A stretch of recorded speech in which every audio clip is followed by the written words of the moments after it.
Hey everyone. Wow, almost everybody's like on the call already. Good job.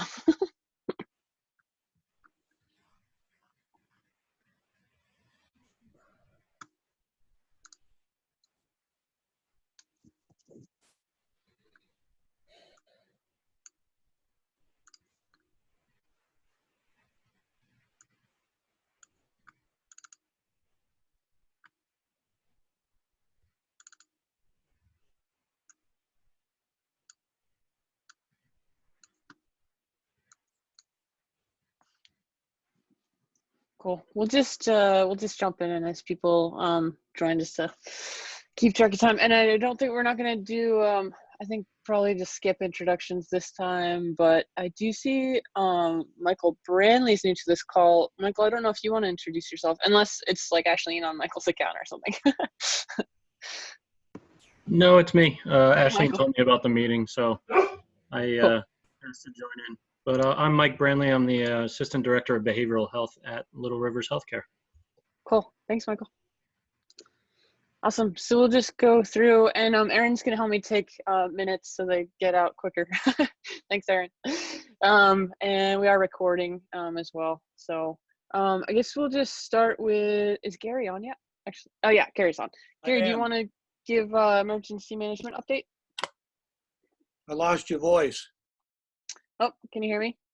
Yeah, Maybe? can you hear me? Okay. Yep, I can hear you. Yeah, things are tightening up all over, especially on the state level.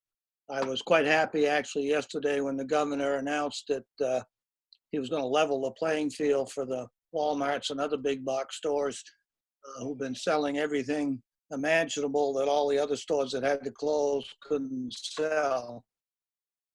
That especially affects a lot of local businesses. Other than that, we just got to continue with our shelter in place. When you have to go out, like the Hannafords or someplace, keep your distance.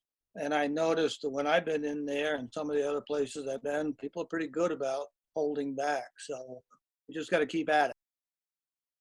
That's all I got for today. Monique, I've got a fairly pressing question that law enforcement or someone like that might be able to answer. Is there anyone, we've got, I'll just tell you what the issue is.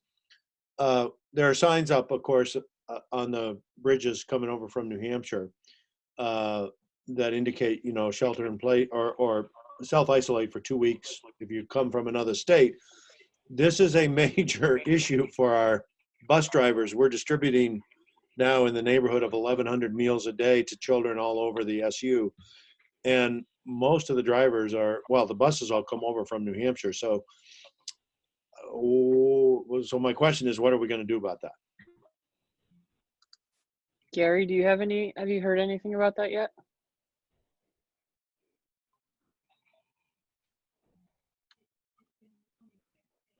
I could only get about every other word of the question. Bruce is wondering kind of the situation. I keep losing the audio, Monique, including you. Do you want to try to call in? In and out. Do you want to try to call in on your phone? No. I'll text you. Well, please hold everyone.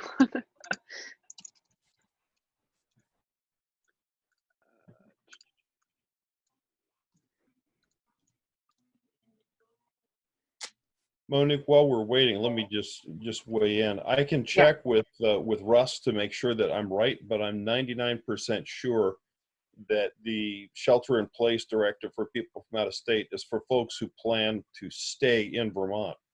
But for people, who may live in Piermont or Orford or Haverhill and come over here for work, I don't believe that applies to them. But I can double check if that's a concern.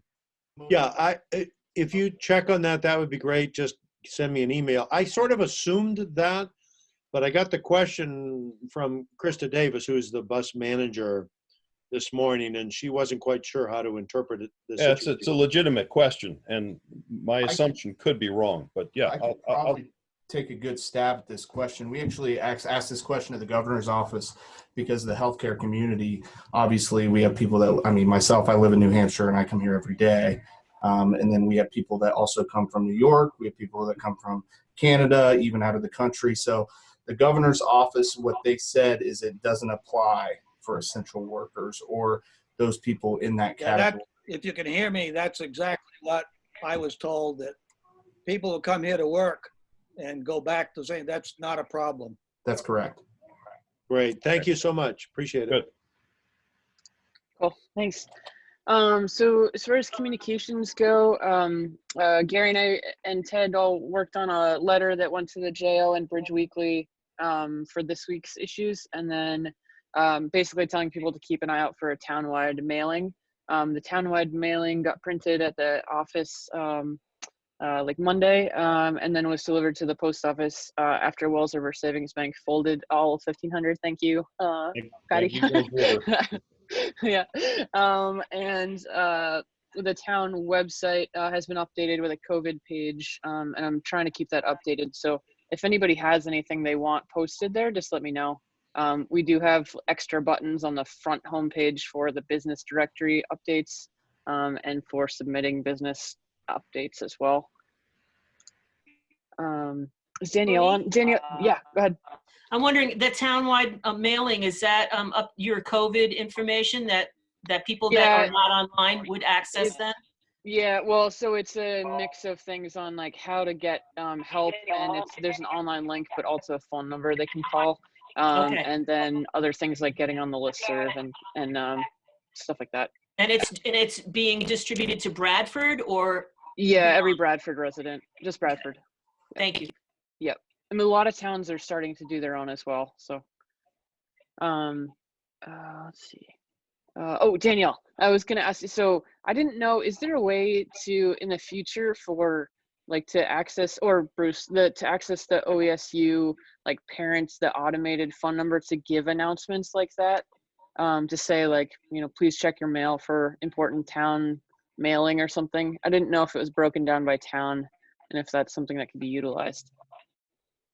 It's not broken down by town. It is broken down by school, though. Okay. Okay. So, for example, if you wanted to send it out to all BES and Oxbow parents, that's doable. Or you can add Newberry. You can do it by school. Okay. And the person that would be most able to do that quickly for you would be May Tucker. Okay. Very cool. Awesome. Thank you. As far as volunteer coordination goes, we met on Friday, and we're going to meet every week. We're kind of starting to get a process in place. There's team leads, and then probably like 10 volunteers each will be assigned. I am a little bit working with other organizations that are doing the mutual aid stuff, and just community organizations in general are seeing volunteer burnout before volunteering really even starts, which because people are so anxious to help and do something, but they're not used to it, or they're just jumping in and they don't actually know what they're committing to. So I did have a few leads drop out, which is totally okay. But just in my mind, I need to be more accounting for like backups and then backups for those backups in case they get sick as we go. So we've shifted roles a little bit here and there, and have some new services. Like Erin's going to do a letter writing for people in need, just like thank you notes or shout outs to people, or letters to people stuck at home. And working on a waiver and a guide for volunteers. I'm going to email all volunteers. So I broke it down into town by town and sent other towns the volunteers who had signed up on our sheet. And then, so we have 75 volunteers for Bradford still. And so I'm going to email all of them just saying like, hold on, because I've been getting emails like, do you have something for me to do yet? And I don't really think we're going to see the peak for a couple of weeks. So it's going to be a waiting time. And then working on a fund, like a location to house money that people want to donate in case things come up. And working with Ted and Gary on kind of how to handle liability under the town. I've been getting one-on-one requests for like post office deliveries, and I've just kind of been doing those. And the masks, so there's mask drop off still at Bliss Village store for Dartmouth Hitchcock, and then a new mask drop off location for Little Rivers at the local buzz. So I think that's it for volunteer. Town, state government, Ryan? Yeah, we the select board met last Thursday. We decided to urge all town employees to stay home whenever possible, except in cases where they couldn't access the things they need to do their jobs. We approved the revolving loan fund committee's changes to the current wording of the revolving loan fund document so that funds are more easily accessible, and the wording is more appropriate to the state of emergency we're in right now. And then addressing some volunteers who are nervous with potential liability concerns. Our town's insurance carrier would feel more comfortable if we made Bradford Resilience an official town committee, and then they could guarantee us coverage. That's something we want to do. So that's something we can take up at next week's select board meeting. Right. Yep. And then as far as state stuff, if Sarah's on the call, wants to jump in with any state updates. I think she's on a call until 12:30. Oh no, she is on. I'm here now. Hey. Sorry about being late. So I don't have a great deal of updates. We are still, from the perspective of what my committee is doing, government operations, we're still trying to get some feedback for what other changes, what other emergency response bills we might need to work on just to help town government continue. So if you have thoughts or concerns or observations, please feel free to send them along my way.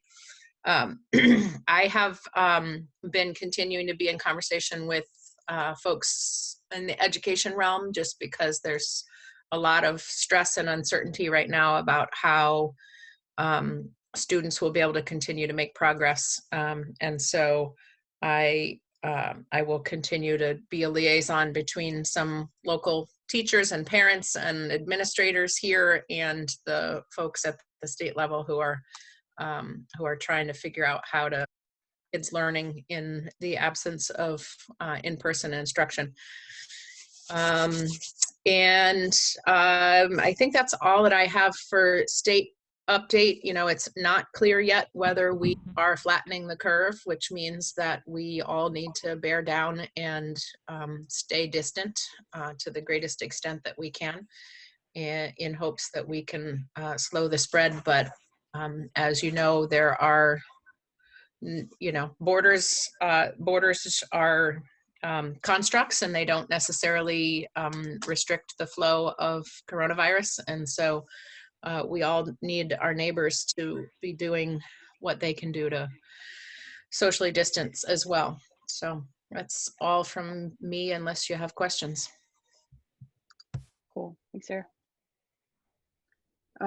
Food access, Ashley?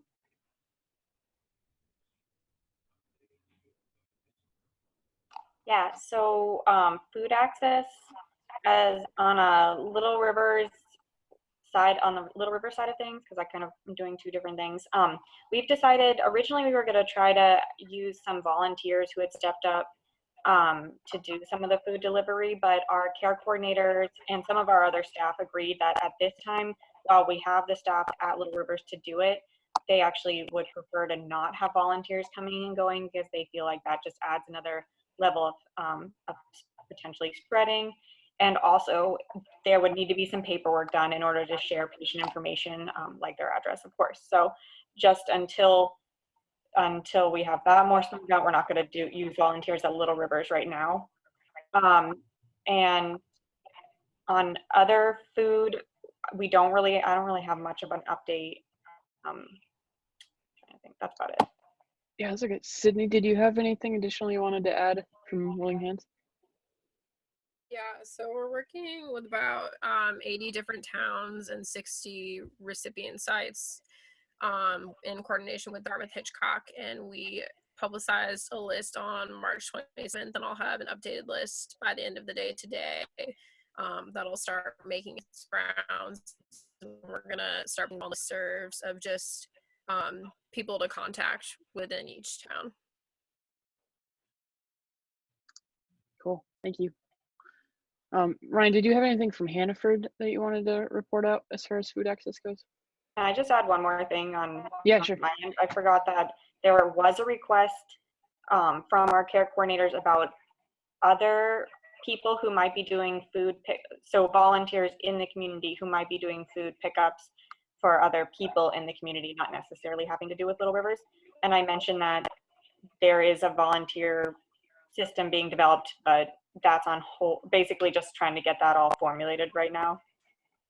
Okay, so those people haven't been actually mobilized, right? Not yet, but like probably this week. We were just trying to get be sure about liability and that kind of stuff. Yeah, okay, so all the things you had been saying, I'll just and actually we do have a call 3 to 4 on Fridays if you want to like be on that, or if you want me to just send you notes or include you on the mailing list or whatever. Okay. What's going on with the food shelf? Food shelf is still open, and I think it's still the same hours it's been. I can send you that. Yeah, they're still doing it. They're just doing they're still doing the takeout, basically, that they're like putting boxes together and having people pick them up rather than have people browse. And so people are able to still give them food? Yes. Yep. Cool, thanks. Yep. Ryan, did you have anything you want to oh, go ahead. Meals on Wheels and the schools are both delivering plenty of food to me, so there really shouldn't be. Is the Meals on Wheels available to just anybody, or is that restricted to certain things? You know? Yeah, is Vicky on the call? As far as Vicky, if you're on to talk, but the last update from Vicky was that they had more than enough volunteers for Meals on Wheels and then they can accept basically as many as they can get. I think it generally tends to be 16 over, but also people who just can't, who are like who have disabilities or otherwise can't get their groceries. Marianne, is that hopefully correct? Monique, it's Carol. Yeah. Okay, Carol. Yeah. So I've got another quick question. Oh, hold on a second, Bruce. Carol, did you want to address that, the Meals on Wheels? Yeah. The rules are a little bit loosened for who qualifies during this time, but it is 60 and above, or people with disabilities. But Vicky is working hard to get as many meals out as they can. They're being delivered 2 days a week, Mondays and Wednesdays, but they're 5 days of meals. So there are 3 frozen meals and 2 hot meals a week. Cool. Yeah, I think they're actually they're delivering for a full week now. I think they're delivering hot meals on those days and extra frozen meals for to cover the weekends. Yeah. And yeah, I did recently I'm going to check my latest email on the requirements, but the 60 and over and disabled is what I would have said too, but I'll double check that. Okay, cool. Bruce, did you want to add about the schools? Well, we are, just so people know, we are delivering food to any child ages 1 through 18 in the towns of, well, all of the OESU towns, but in this case, it's certainly in Bradford and Newbury and so on. We are about to change our schedule, though, from a 5-day a week to a 3-day a week schedule. We're going to go to Monday, Wednesday, Friday, and we'll be going to a 7 meals, though. So in other words, on Friday, there'll be enough for the weekend. If there's somebody, because we don't catch everybody when we do a messenger, we catch all the families with kids ages 5 through 18, but we may miss some families with the younger children. So if there's somebody that I could send that message to that make sure it gets out to everybody that there's a change in that schedule, that would be helpful. Yeah, Bruce, if you want to send me something, I can put it on at least the Facebook channels and the town website and the listserv, if that's helpful. Perfect. Bruce, Yeah. Go ahead, And- Gail. Oh, sorry, Danielle, go ahead. Well, and just so that for the most part, anything that's being posted to the parents, I am posting to the listservs and Okay. to the Front Porch Forum. Okay. Just so that at this, I don't want to duplicate work. And so for the most part, anything that's being, posted by the school, it's being posted via me through the listservs. Okay, perfect. Perfect. We'll be sending that message out probably tomorrow of the change of schedule. Okay. Okay, great. Yeah, go ahead, Gail. Guys, I'm wondering if I can then also post your message, whatever you're writing, and put that in the library for folks for people with kids that aren't in school. By all means. Okay. Cool. Medical, pharmacy, mental health access. Ayla? Yeah, we have quite a list, so I'll try to run through it. Right now, Little Rivers is still trying to work out details as far as being a state testing site to increase the number of swabs we're able to do. We're working with the state of Vermont now, but haven't quite worked out details as far as PPE and that sort of thing, so that's still to come. We're continuing to see patients both in the Wells River and Bradford Clinic, and of course converting as many visits to telephone or telehealth as possible. And behavioral health continues to see patients as well. We're checking in with UVP, just waiting on an email back from Dr. Yukika regarding kind of what their update is, and try to loop them into this as well. And then I'll be having a discussion with Valley Vista this afternoon, but they seem to be still doing fine. Behavioral health, as far as CMC, I don't think Danny's on the line, but she just wanted to put out there that they're continuing to see patients as well. They have a 24-hour hotline that anybody can utilize, so they don't have to be a patient there. It is listed on their website. I'm just trying to get that information out to people. She may be reaching out to some of the food or volunteer groups. I think they're also working on, they have some needs of their patients. But they're also trying to work out the liability and confidentiality piece of it. But I think she'll be in contact with you, Monique. And then Kate Williams gave us an update about some of the elder resources and facilities in town, such as Oasis and Blue Spruce. She's been kind of just checking in on them via phone, offering support. There's certainly some anxiety for caregivers and residents right now. They're pretty isolated, and it's also some concern about staffing backup. Some of these facilities only have a couple staff members that are caring for the patients. So, and then a last just side note, the Vermont Medical Reserve Corps is asking for anybody with behavioral health or medical experience to sign up on the website. I think we're all pretty committed and busy here in town with our local needs, but if you know of anyone, it's just, they can search Vermont Medical Reserve Corps, and again, they're just asking for any emergency backup help. I think that's it. Yeah, and I also mentioned that Mike Brandley I invited him to join our conversation today. Yeah. He's on our behavioral health team, and he might have a little extra to add about behavioral health at Little Rivers. Yeah, go ahead, Mike. Other than what Ayla had discussed, we are still seeing patients. Most of our clients that we're seeing for behavioral health are televisits or telephone. We have some clinicians going out on the school buses to help with food delivery, to check in with some of their kiddos that they aren't able to see in the schools. So we're still keeping in touch, and we still have slots available. So awesome. And I did pull, there was some kind of update on the town listservs about from Judy on the school OESU board, I think, Marie, about the like supports for students. So I just put that on Facebook. I hope that's okay. But yes, thank you. Cool. Yeah, and just okay, that's okay. Sorry, no, I just wanted to. That was Kate Beaton had given us a update. I know she's on the line as well. That they're offering some support, clinical support through Zoom. So thank you for mentioning that. Yeah, and just a note on the volunteering piece. The state of Vermont, it's just vermont.gov/volunteer. I think it was just yesterday they launched, and the governor put out a note about one, there's a special button for medical volunteers, and then also another button for just like tradespeople, skilled workers, drivers, anything like that. So if you haven't been, I just signed up for like a day, just so like they ask you days a week, just so that I would start getting their information in my email. So business and financial, Aaron?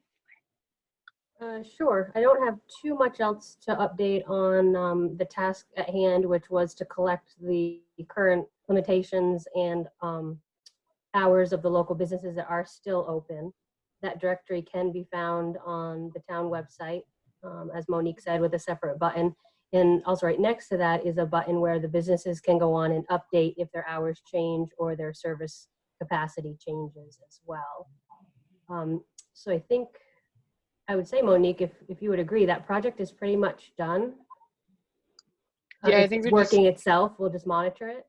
yeah, I think Patty and the bank was trying to reach out to some businesses to prompt them to go in and like take a look at it. So if anybody goes in and sees businesses missing, if you could just kind of nudge them to go fill out their information, that'd be awesome. And they can fill out that information by just clicking on the button on the town page, right? Yep. Update. Yeah. Yep. Yep. And I think that's all we had task at hand for business. So if there's anything else that we can do as a small group, please let us know. Cool. And the Bradford Business Association is meeting next Tuesday too. And it'll be 8 a.m. on Zoom. Let's see. Support for seniors. And I haven't had a chance to reach out to like Upper Valley Services, but I will try to do that for next meeting and have them connect with Carol. Yeah, I think that the main issue is one that connects communications and volunteers and help for seniors. The issue that's come up and it's been expressed is that people are concerned, particularly Ayla and Kate Williams, seeing too many seniors out and about and going to the grocery store. And if we could get the word out both of who is a senior, because it's 65 and above, and many of us don't want to think of ourselves as the elderly. And then the other is that I know I've talked to some of my neighbors just trying to find out why, and they don't think that there's any way for them to get groceries except to go themselves. And so we need to figure out how to get that word out. Now, some of us are just going to be stubborn old Vermonters and go anyway, but I think that the more information that's out there about the senior hours at Hannaford's, Kinney's does a free delivery of both prescriptions and retail. And if people knew that, it might prevent them from feeling like they have to go out. And then if we could get the seniors connected up with volunteers, and I just don't know how to make that work. Okay. Yeah, and we haven't pushed the needs survey just yet, since the volunteers are still in place. So I didn't want to get a flood, but definitely we can start like marketing that, and that it is in the townwide mailing. So for all I know, people will see that, but we can totally work together on that, Carol. Yeah. Ayla, yeah, go ahead. Ayla, do you have anything to add? No, somebody had mentioned, Ryan, I don't know if you can confirm this or not, but somebody had mentioned that there was something posted at Hannaford's about being able to, I'm aware of the senior hours, but being able to coordinate with volunteers or something for grocery delivery. Is that true, or is that just, no? I don't think anything's posted like that. Okay, thanks. But that's a good idea. We could do something like that though, for sure. Ryan, I don't know if that's something we could do with Hannaford, but put a poster somewhere. Yeah, I'm sure we can. Okay, cool. Okay, schools, library, youth. Bruce?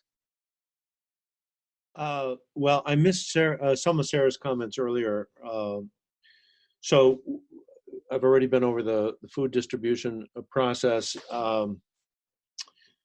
Just very briefly, the agency came out with guidance on, I forget what they called it, that we've been in a maintenance of learning phase right now.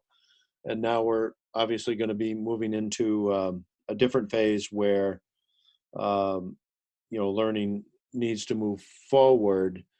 The agency came out with guidance on that, and it created quite an uproar because it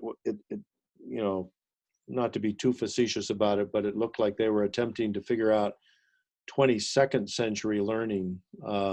And there was a lot of disconcert in terms of our capacity to do electronic learning, for one thing, because there's a lot of families that just don't have access to either the internet or in some cases to personal devices. So we're working very, very hard on extending that out to the greatest degree possible and using every strategy that we can think of. And then the second piece is figuring out a learning plan for parents and students that is, I don't know exactly what word to use, but pared down to the essence, so that people aren't feeling overwhelmed by how much there is to do and aren't feeling bombarded, yet at the same time feel like there is a strong substantive plan moving forward to help children and parents move forward with their learning. That's a pretty general comment, but that's where we're at. And Emily has organized the SU to a very high degree. There are subcommittees working on every one of these issues. They're well organized. They're meeting every day with each other, refining plans and just moving forward as best we can. Monique, could I ask a question? Yeah, totally. Bruce, do you know when the Bradford Elementary School is sending their message out to all the parents?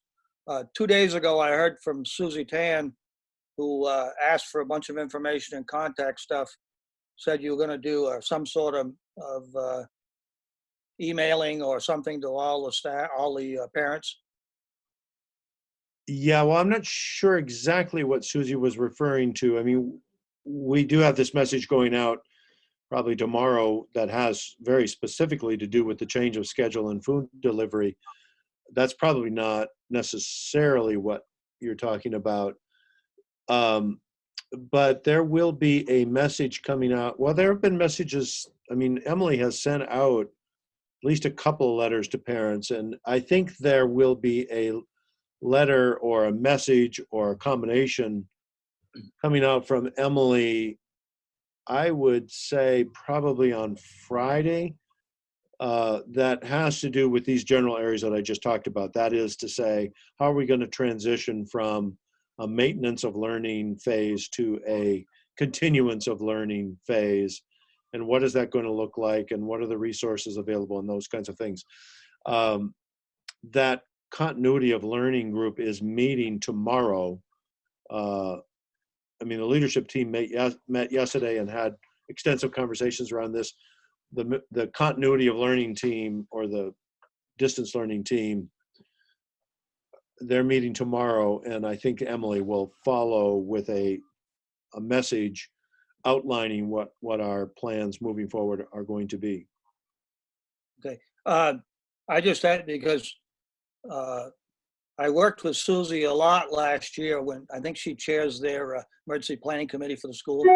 But then, of course, when she had to go out on sick leave, we dropped everything. So I just heard back from her 2 days ago. So just trying to follow up. Yeah, that's a good question.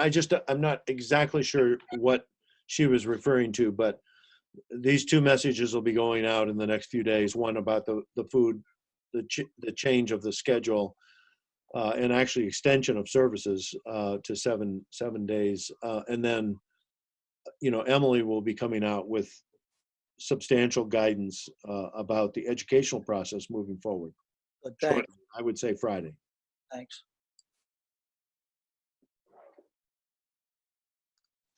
Cool. Gail, did you yeah, go ahead. Yeah, thank you. So we haven't really met or anything, Bruce, the youth school library thing, but I received a grant. I got about 100 books, brand new books for babies and toddlers and early readers, really. And I had hoped that I would have been able to deliver them like with the school lunches, but I know now that nothing can go out but food. But I'm thinking of, I really want to get these. It's bad enough I can't give books to the people that aren't on the internet. This is killing me. But, for the kids, I'm wondering, does anybody have any ideas of how else I can have these books delivered to families, not just the kids that are in school that are, I mean, of course the kid, everybody, but everybody, not just the kids that are in school. Who else? Are there any ideas how I can, is it through Little Rivers or your volunteer groups, or how can I get these books out? Because I want to keep getting as many grants as I can of books to be able to deliver and let the community keep. Somebody help me. So let me comment on that. This is a bit of a controversial topic, a balance between being super careful and also providing service to families. So at this moment in time, I will tell you that we are contemplating one of the bus runs, perhaps next Tuesday or next Thursday, to be determined, where we're going to be sending out learning packets from the schools on the bus runs that go out on the now what are going to be off days, i.e. we're sending food out on Monday, Wednesday, Friday. We're going to utilize one of those off days to send out learning packets, and I would suggest that would be available to you to get books out to, because we are connecting, I believe we're connecting with a fair number of younger children as well. And they would have to be labeled, and probably you'd have to coordinate with, I would say, Darlene, okay, at the Bradford Elementary School, and just let her know that you've talked with me about this, and that on one of those days, like I said, it'll be determined. We'll know whether it's going to be Tuesday or Thursday. I think we could do that. Awesome. Thank you so much. Cool. Gail, and just as far as the general town volunteer, that's something we could totally figure out as well. I think probably, like I said, since it's still getting going, maybe something like after the select board discussion next week. But if you put a call out on the Bradford Public Library website or Facebook or something saying we have this available, if you then need help distributing, and in addition to the school, you just let me know. Yeah, I was just wondering, I was going to put it out to the listserv, but I don't want to if it's going to go out through the through Bruce's offer. Yeah, better focus on that, but if you need additional stuff, let me know. Thank you. Yeah. Churches, Carol, Taylor. We're pretty much the same. We're still checking on people each week to make sure they're okay. The UCC did donate a monetary amount to the food shelf this past week. The UCC is also putting out services that you can view online. Those are usually ready Saturday night for anybody that wants to have a church service. As far as the other churches go, I know the Methodist is sending out emails and info that way, but I don't know anything about whether they provide services or not. Other than that, we're pretty much the same. Cool, thank you. Housing heat from Marcy. Can you hear me? Yes. Okay. So I put together a letter for tenants, and I'm just getting a check from a tenant now and asking her to put it under my windshield wiper. So I'm going to make that available to any landlords that I become aware of, and I've run it by Ramsey and I'm going to forget their names. I think it's Linda and Lori. Yep. And I got information from them on what Capstone's doing, and I also did some research on what the state is doing. So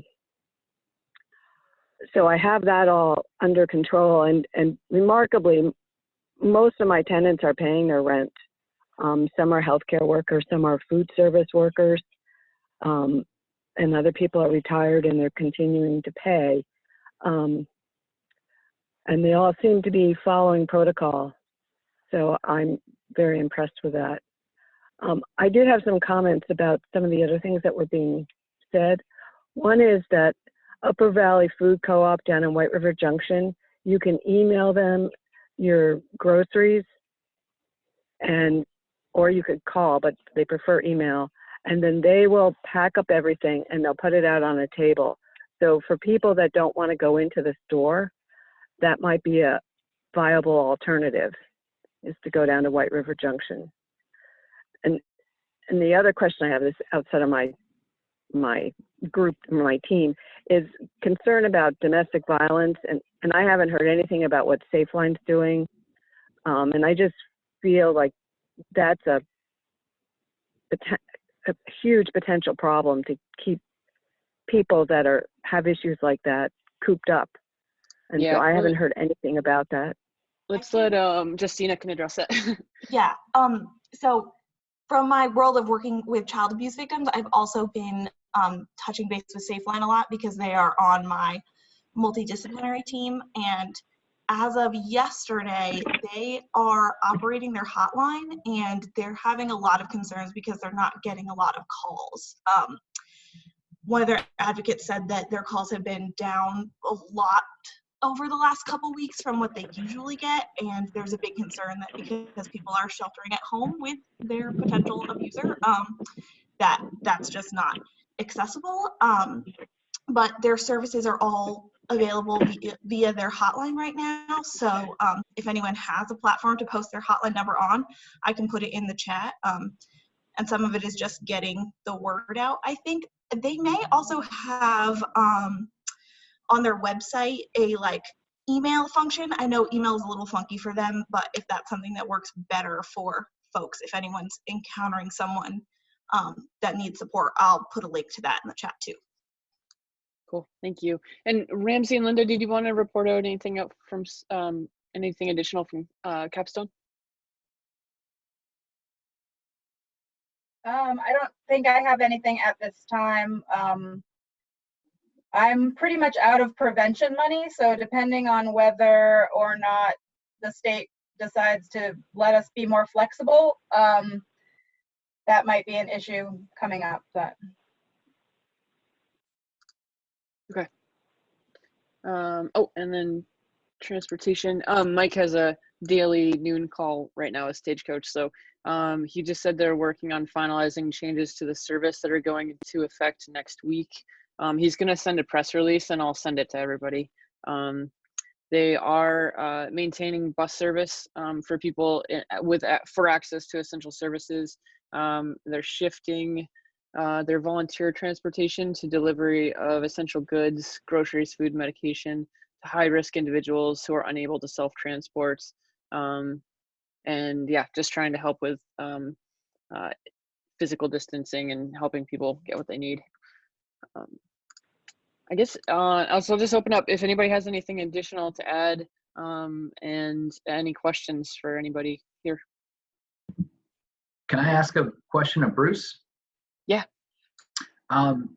What do you have the results of the technology survey yet? And is there any kind of plan in place to get those folks who don't have access to internet and devices, so the kids, any kind of support there? Maybe putting out the links to the different carriers, so Spectrum and Topsum Telephone, so that those families can get the free 60-day service that they're providing, and then get Chromebooks out to the kids so that they can participate in some of this stuff? Yes, there's a whole technology group working on all of those issues and probably a couple more.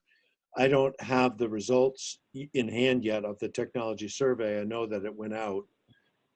That group is meeting next on Monday morning to, finalize the push out of those services to the greatest degree possible.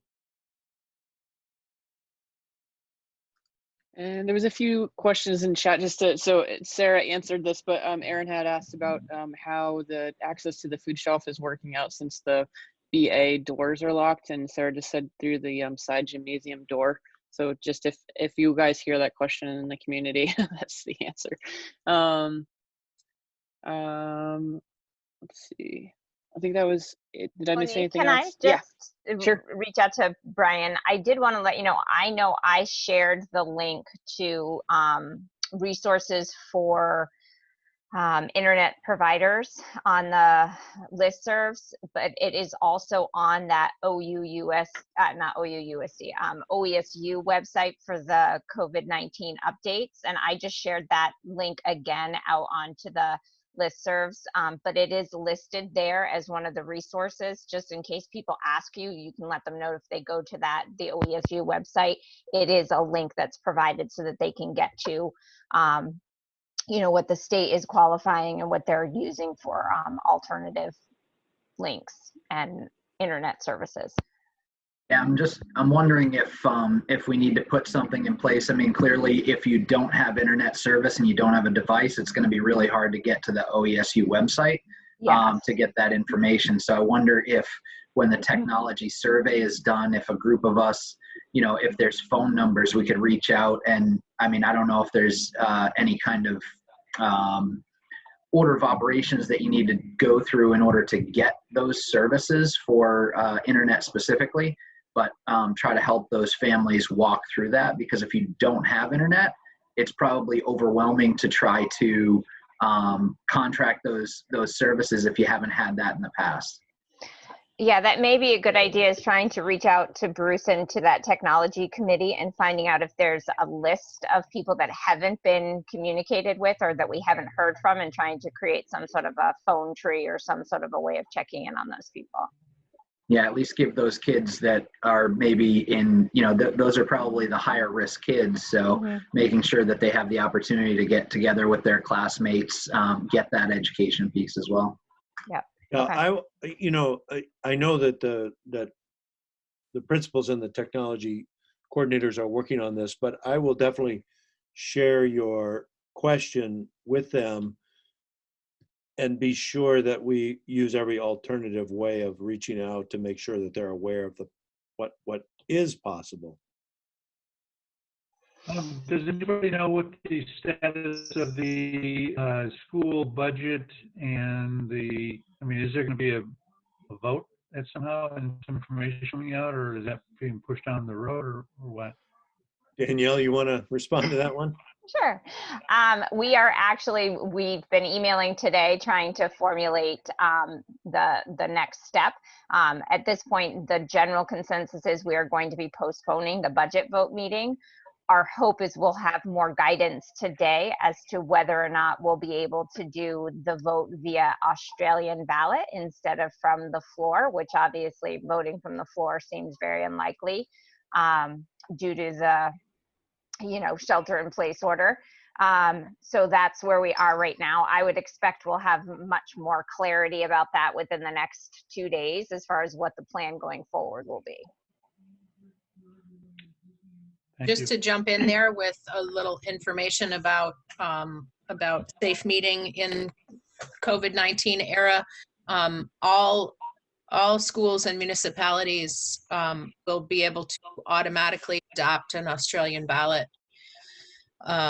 voting format, regardless of whether their bylaws and meeting warning had specified a floor vote. And so you will be able to vote by Australian ballot. And then, of course, the next question becomes, is that safe? And so, then, there's definitely the possibility of doing a mail-in ballot, which would allow people to stay distanced. And so that might be the next thing you want to look into, is whether you can figure out how to mail a ballot to every voter in the district. Yeah. So stay tuned. And so, Sarah, what about property taxes and for the school and the timing on when school budgets are approved? A lot of that still remains unclear to me at this moment, because there is a law in place that says that that when taxpayers are delinquent in paying their state portion of their school tax, that the municipality is required to make that up. And I think that it's probably safe to say that many of our municipalities will find it difficult with the rising number of people who may not be able to pay their property taxes on time. So we can't set a school-wide tax rate until we have information about what all of the districts or most of the districts are doing for their budget for the year, and we also need to have a sense of what the revenue is expected for the other parts of our education fund. As you may remember, we have shifted all of the 6% sales tax into the education fund, and that is the only non-property tax income that goes into the education fund. And right now, the sales tax is through the floor, and so it is still unclear what it is that we will do and when we will be able to do it, because some school districts obviously are having to delay their vote as they figure out how to do it remotely and safely. So it's an active question that's going on in the legislature right now that we don't quite have a clear answer to yet. Thanks.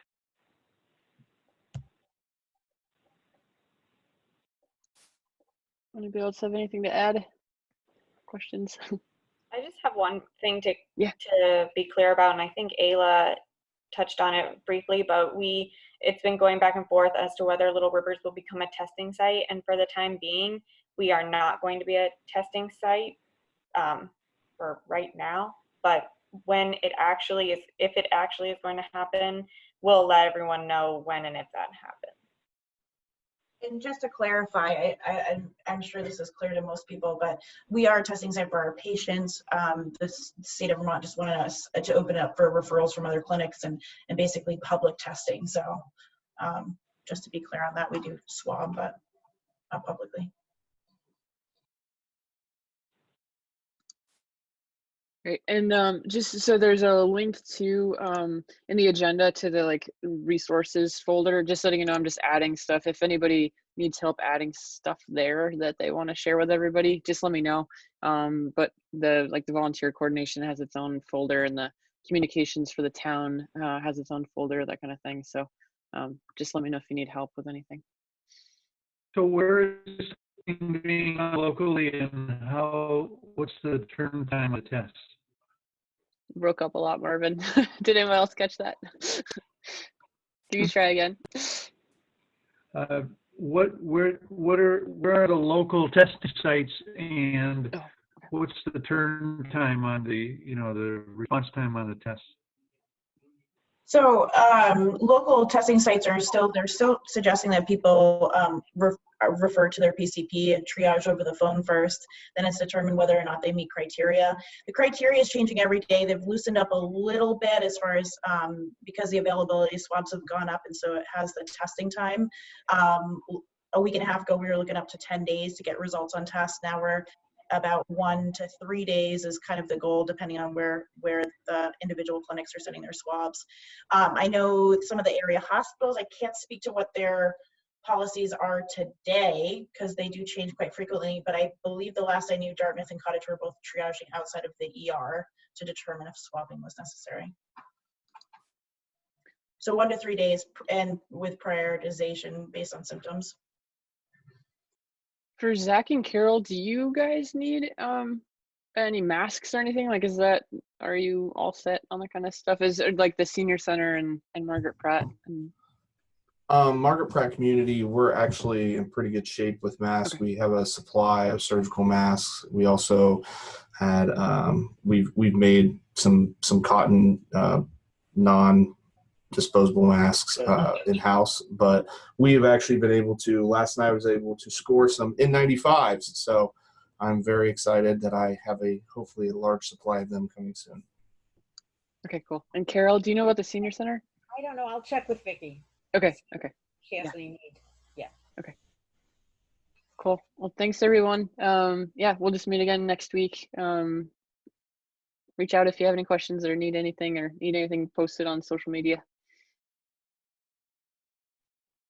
Thank Thanks, you. Monique. Thank All right. you. Thanks, See ya. Monique. Thank you, Monique. Thanks.